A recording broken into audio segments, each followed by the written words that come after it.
Hello, it's me, it's Wolfren, and today I bring to you this Youthberk bt13 matchup guide with Zorga. My intention from now on is try to upload a gameplay video, and alongside with it I will be releasing the matchup guide for that very same pairing. And today we're going to start with Youthberk, with the addition of Fullblast and the new engine to put the three Revolforms fast into the soul and see what kind of thing we can do to play against him. Okay, so the following weeks I will try to start with the decks that I think that are the most important for the BT13 50 cards format meta. I will release the videos, the guides, and I will try to cover the 50 cards versions of the deck and the 46 cards because there is still some room to use them and maybe people want to do that. Okay, we are at the point where I think the 50 card change and the new die roll rule impact the decks in a different ways. Like it clearly for me benefits Zorga, Leonon, and Bastion. So I will try to cover those three decks first. Well, mostly Leonon and Bastion. Because I think those are the most powerful decks to fight against. Other ones like Youthberk, like they are also good, and we will see how the new rules benefits them or not.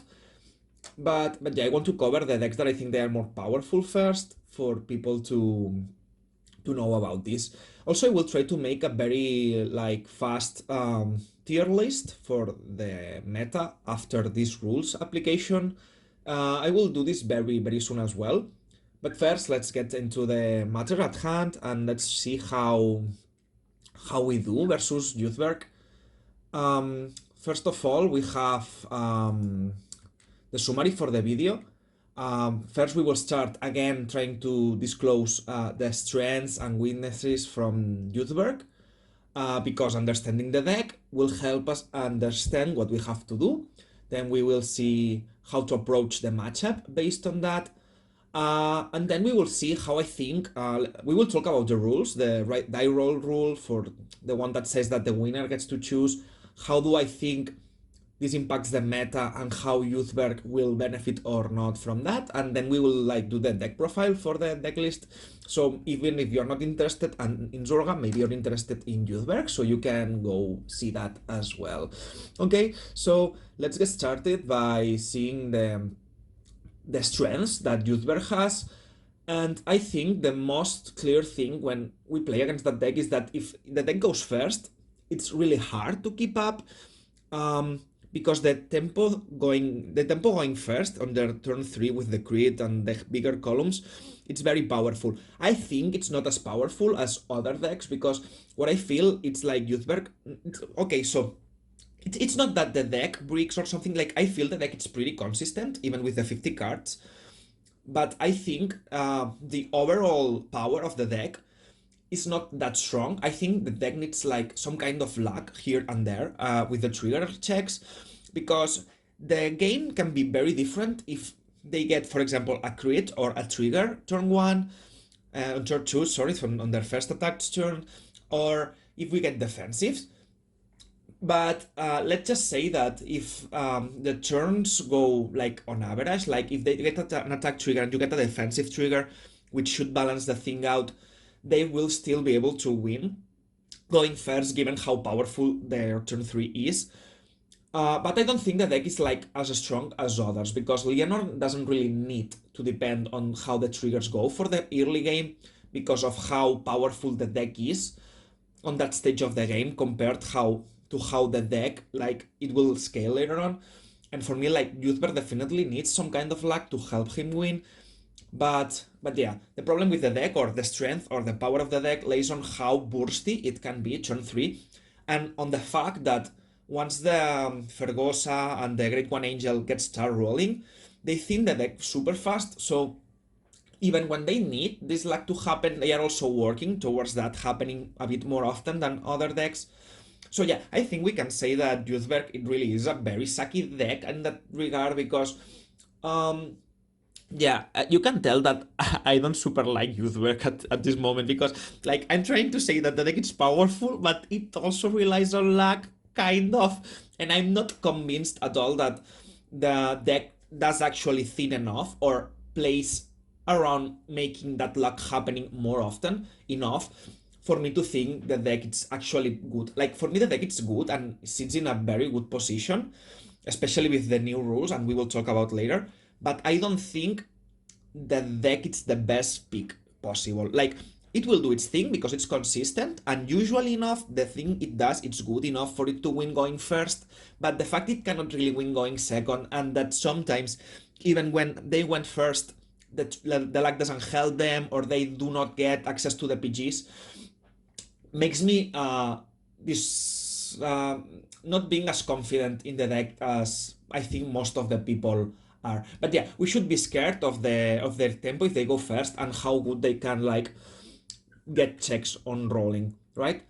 For weaknesses, we can say I think there is a lot of weaknesses. Like the deck is very bad going second, and I don't think it can really win the decks going second because Leonor, Bastion, Zorga, or Fist. I don't know. There's a lot of decks that are extremely good going second, right? And um, Youthberk, comparatively, it's like super weak. If you don't go first, you are already very bad. Like when I play versus the deck, I feel like I can win every time I went first, unless they get lucky.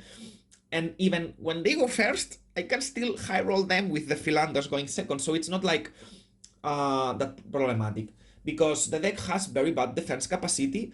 Even when they go first, if they go first, that's more fine because they have the extra drive checks one turn sooner, or maybe they get to draw an extra card out of the grade 2, and that makes them have the defense to survive compared to the strength of their push. But I think usually enough, you can rush this deck and you will see that they struggle. They get without cards very fast. And what Fullblast is trying to do, it's like it gives power to the front row, so you can actually not call the great ones and still swing fast strong enough. But even with that, even saving cards that they are not calling, I feel like the deck usually struggles at defending. Like they rely on killing you turn 3, 4, or they lose right after. I don't know. Then we can see that the deck it's actually really reliant on luck. Even when it tries to thin the deck, you still doesn't pull the thing often enough. And then there is actually two more. One is not figured there, but I will talk about it as well. One is that they can deck out, like you can actually tank them. Some games you will actually be able to tank through PGs and then they just deck out. With the 50 cards, it doesn't happen as often. I think the 50 cards really help them play around that weakness, and that weakness it's not there as much, but it definitely is a weakness if they only have 46 cards in the deck. And finally, one thing that I have not put there, it's the fact that their right chain, it's actually slow. It's not, compared to us, that we can start using Rancor turn 1 and Has turn 2, they have to wait one extra turn on each of their cards in order to play them, right? The Youth Grade 1 is on turn 2, and Youthberk Grade 2 is on turn 3. So they really struggle with hand size, and they plus really slow. Also, they do not really plus to hand because they have to recycle the Fergosa to call it again, and they might not even be drawing out of it just yet because they don't have enough soul to pay for the cost. So yeah, I think the deck being the right deck being that slow, it's also detrimental for them.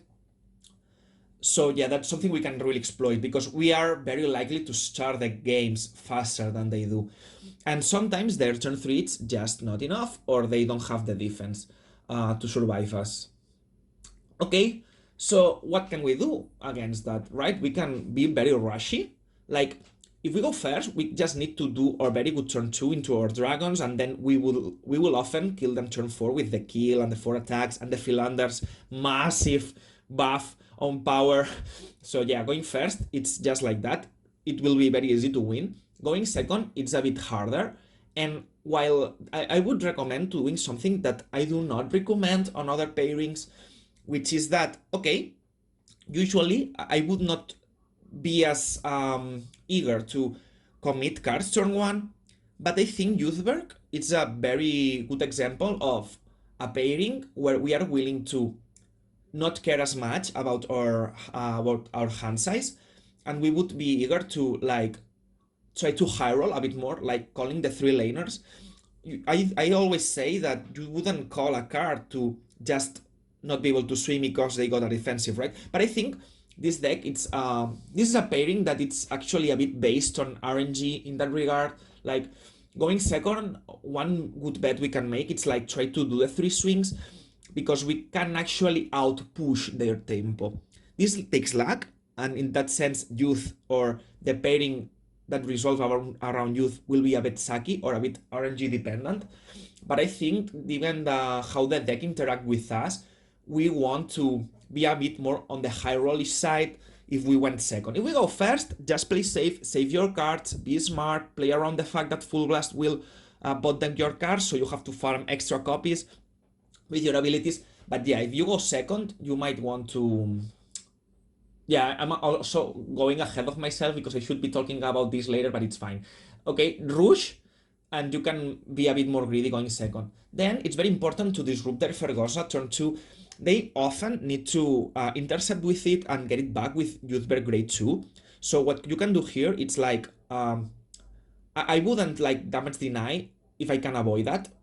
Okay, there will be games that you have to do that because you are losing otherwise, but if you can like swing a lot, that's better. And I think what you have to do is like force an awkward guard pattern with the guard. Like you need to create an attack pattern that will make the Fergosa intercept for no shield value. This way they can recycle it. They will always be able to recycle it, but they will not need the plus because they had to waste its shield on the interception. Okay, so you don't want to like swing for 10, you want to swing for 15 because they have to use Fergosa and another card. So Fergosa, it's not actually intercepting, it's like a free retire you have against them.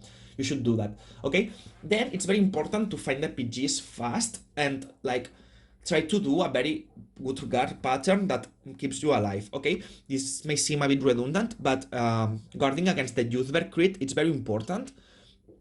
And trying to save cards, like usually the Youthberk grade 3, it's easy to guard with one card, or these are situations where you don't mind getting hit by it because you have good shield combinations that will guard against the other sides, but usually you want to avoid getting hit by the crits, so you want to guard Youthberk grade 3 and guard Youthberk Fullblast, and then you will take like 1, 2, or 3 damage depending, but you won't be taking 4, or you don't want to be greedy. Okay, if you can play around the crits hitting you and stay low, that's very good for you, because some games you will be able to stay at 3 before their persona turn, and when you do that, you are also usually very safe.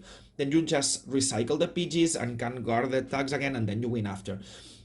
This is definitely harder going second, but yes, that's what you should be trying to do. Then you can deck them out. With 50 cards, it's a bit harder, but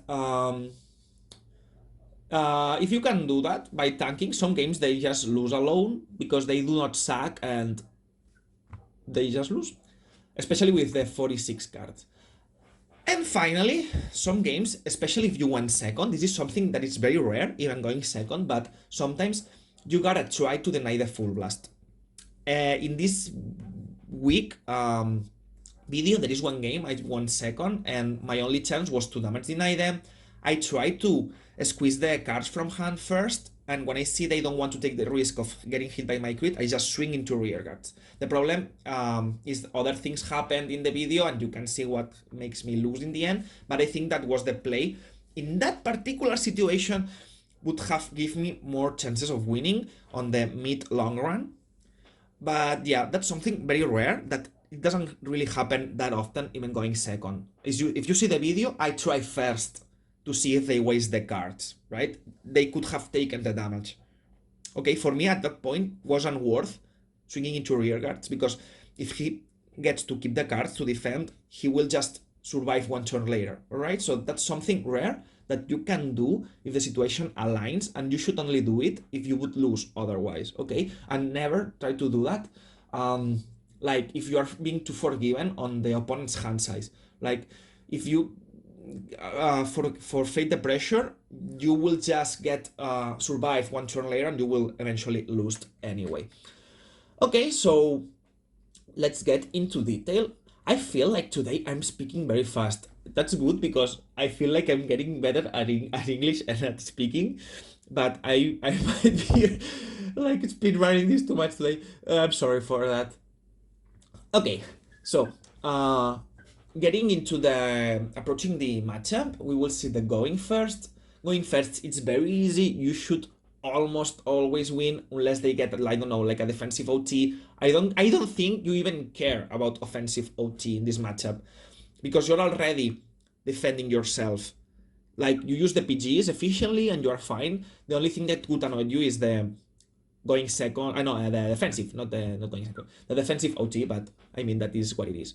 Okay, so we want to start rushing. We want to take care of their Fergosa. I have already mentioned that. But we don't want to forfeit the pressure. We want to push and just make right numbers for Fergosa to intercept for no shield value. Okay? Then in mid game, you want to have the kill fast and do the fourth attack straight to kill turn 4, which should happen very often. And just try to farm the PGs. We are at a point that we will be forced to habitat a bit more than usual with the 46 cards because we have more cards in the deck. Okay, so also, so yeah, so we have to use habitat versus the mask sometimes. And overall, these games should be short, so we would think like generating the resources and the cards fast to use them all at once rather than administrating them over the game because with Youthberk, the games are short, so you want to display the cards properly according to that. It's not the same this pairing than, let's say, another green pairing that you would win by playing it more control, okay? So Youthberk, it's like about very sucky and winning fast, okay?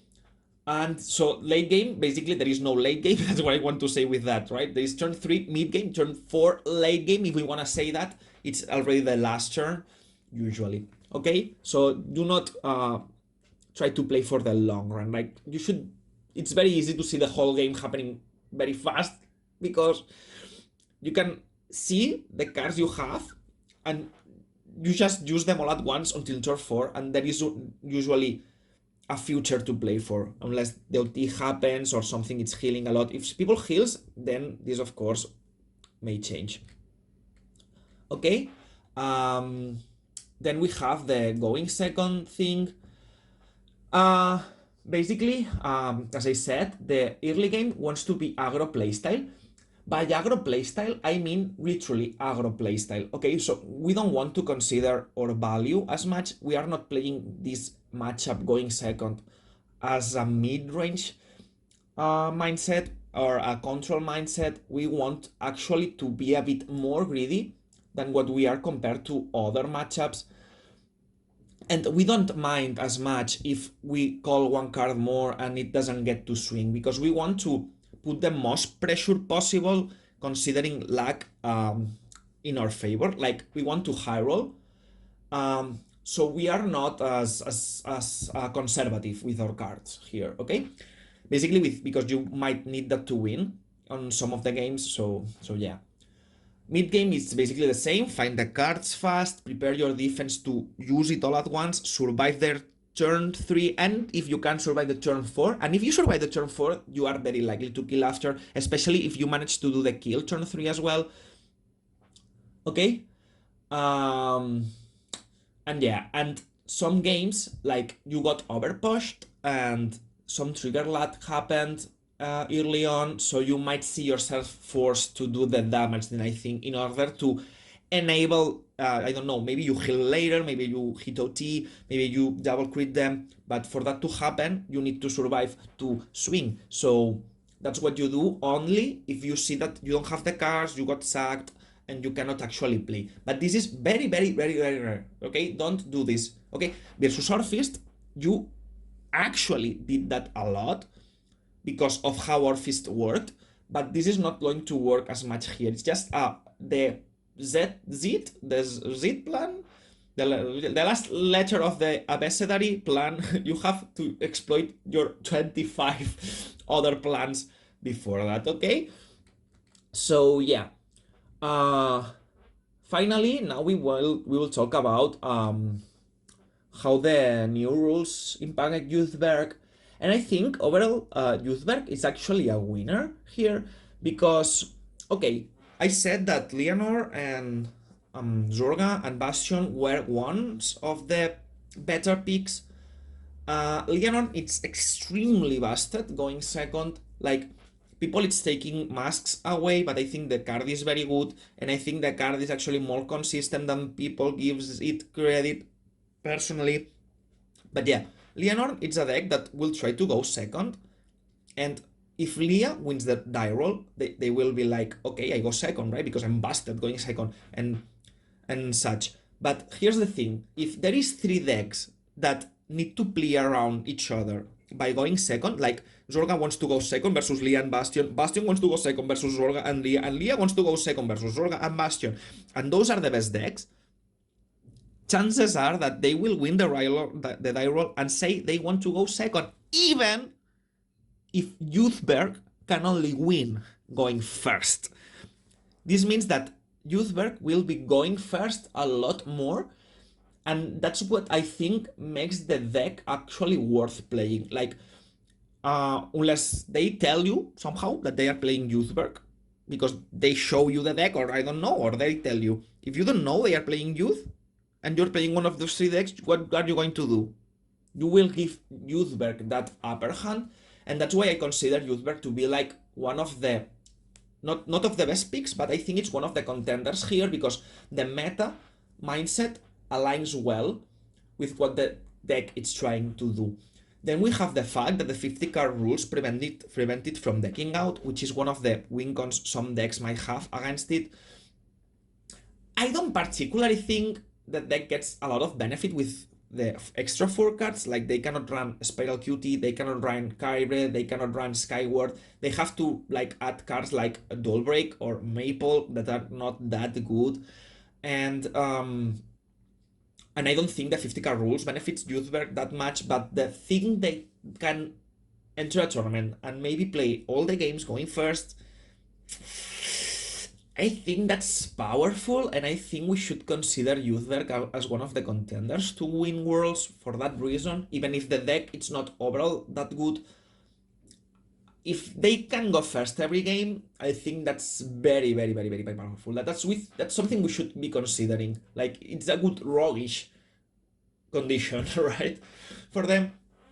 Okay, and finally, I will share with you the list here. Basically, I think Dollbreak and some combination of Maple are the right things to be doing. I don't think running another copy of Thest it's worth, because how the Great One Angel works, like the odds for that one of Thest going to damage, it's like 0, so I wouldn't care about that, and I would try to add like combinations of Maples, Dollbreaks, to empower up the deck. So yeah, basically Youthberk, it's very solid and it's very packed. Like, the deck has to be like this for the 46, and then you can add like 1 Maple Grade 1, 1 Maple Grade 2, and 2 Dollbreaks, or 3 Dollbreaks, 1 Maple.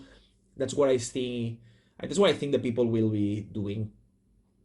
Okay, so I think I covered everything we need to know about Youthberk, like how the deck works, where it is powerful, what are the things that, in my opinion, make it an overall worse deck, but how the conditions in the meta are actually properly timed for the deck to perform better than it should.